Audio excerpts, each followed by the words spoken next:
आप दिखाई देते हैं। मेरी ही सबसे पहली दृष्टि जाती है, परिवार में किसी को भी नहीं दिखाई देते। ये कोई मेरे पिछले जन्मों का पाप है महाराज जी? क्या चीज? सांप दिखना। और हम कह दें भगवान शंकर की कृपा है तो तुम उसे पाप समझ रहे हो, हम कहते तुम पर भगवान शंकर की कृपा है तो तुम इसे मानोगी? किसका प्रश्न है? तो तुम इसे भगवान शंकर की कृपा नहीं मानोगी? उनके गले का हार है तो जब दिखाई देते जय हो भगवान शंकर की, क्या इसमें पाप है? अरे वो भी सृष्टि में रह रहे हैं, उसमें कोई परेशानी की बात? दूसरों को नहीं दिखते, मुझे ही दिखते हैं। ऐसी कैसी बात है कि सांप हो तुम्हें केवल दिखाई दे रहा है, दूसरों को नहीं दिखाई दे रहा है? ऐसा है क्या? मुझे ही दिखाई देते सबसे पहले। अरे सब ये मान्यताएं बैठी है, बेकार की मान्यताएं बैठी। सांप निकलेगा तो जिसकी दृष्टि में पड़ेगा तो सबसे पहले ही तो होगी उसकी दृष्टि। ये थोड़ी क्यों केवल तुम्हारी दृष्टि के सामने सांप नाचता रहता है, और वो भी अच्छा हो। अगर केवल मेरी दृष्टि में तो गले में देखें भगवान शंकर की जटाओं में देखें तो भगवान शिव का ध्यान परम मंगलमय है। पारुल जी, राधे राधे महाराज जी। महाराज जी, गीता जी में लिखा है कि कर्म करो, फल की इच्छा मत करो, लेकिन हम फल की इच्छा करते हैं, तभी तो हम कर्म करते हैं। हमें भगवान से मिलना है, ये भी तो फल की इच्छा ही है महाराज जी, कि हम भजन करेंगे। ये इच्छा करते हुए हम भजन करते हैं। परमार्थ सुख की आकांक्षा रखना वो इच्छाओं के अंतर्गत नहीं आता। जैसे हम खूब भजन करें, भगवान की रूप माधुरी देखने को पाएं, भगवान की लीला में प्रवेश पा जाए, हमारा मोक्ष हो जाए, इस तरह की जो आकांक्षाएं हैं वो महामंगलमयी, वो बंधनकारी नहीं है। उनको कामना नहीं कहते, उन्हें निष्कामता ही कहा जाता है। लेकिन शरीर संबंधी भोग सामग्रियों को कामना कहते हैं। हमें ये भोग मिल जाए, हमें ये भोग मिल जाए, ये पद मिल जाए, रुपया मिल जाए, मकान। जो शरीर संबंधी है वो निषेध है, जो भगवत संबंधी है वो वांछनीय है।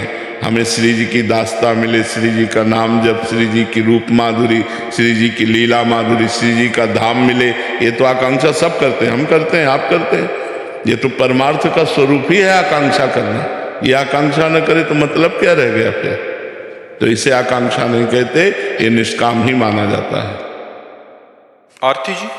श्री हरिवंश महाराज जी। गुरुदेव भगवान, हम आपसे पिछले 2 साल से जुड़े हुए हैं और आपकी कृपा से सब प्रश्नों के उत्तर आपसे मिल जाते हैं। मेरा प्रश्न ये है कि गुरुदेव, श्री जी हैं, ये भाव दृढ़ होने पर भी ये इच्छा मन में होना कि गुरुदेव प्रिया प्रीतम के रूप में दर्शन दें, तो क्या ये गलत है? पहले तो मानी संख्या से चलो। जिन्होंने हमें प्रभु का मार्ग बताया, जो हमें प्रभु का नाम दिया, जो हमें मंत्र दिया, पहले उन पर हम गुरुर ब्रह्मा गुरुर विष्णु गुरुर्देव महेश्वरा गुरु साक्षात परब्रह्म तस्मै श्री गुरुवे नमः और डट के नाम जप करें तो बिना चाहे श्री जी के दर्शन हो जाएंगे। जब गुरु पर भाव नहीं बन पाएगा, मंत्र में भाव नहीं बन पाएगा, नाम जप में भाव नहीं बन पाएगा, तो कोई से श्री जी मिल जाती है क्या?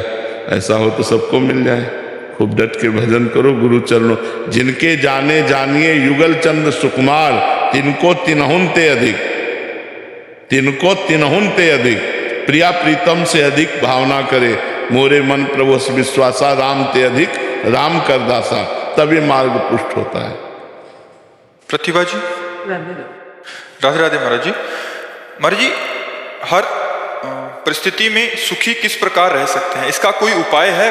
हाँ, समता। हर मोड़ पर मुस्कुराते रहे। क्षमता में क्षमता है। अगर क्षमता नहीं आई तो फिर नहीं रह सकता। जो मान अपमान में सम, शत्रु मित्र में सम, दुख सुख में सम, जो लाभ हानि में सम, वही मुस्कुरा सकता है। और ये जितना भजन करोगे, शास्त्र स्वाध्याय करोगे, सत्संग सुनोगे, उतने धीरे धीरे समता आती चली जाएगी। तीनों बातें जीवन में होनी चाहिए, खूब नाम जप, शास्त्र स्वाध्याय और सत्संग, तो हमारे अंदर क्षमता आएगी। क्षमता में समता जागृत होती है और समता में क्षमता स्थित हो जाती है। वो बड़े बड़े दुखों को भी मुस्कुरा कर सह सकता है।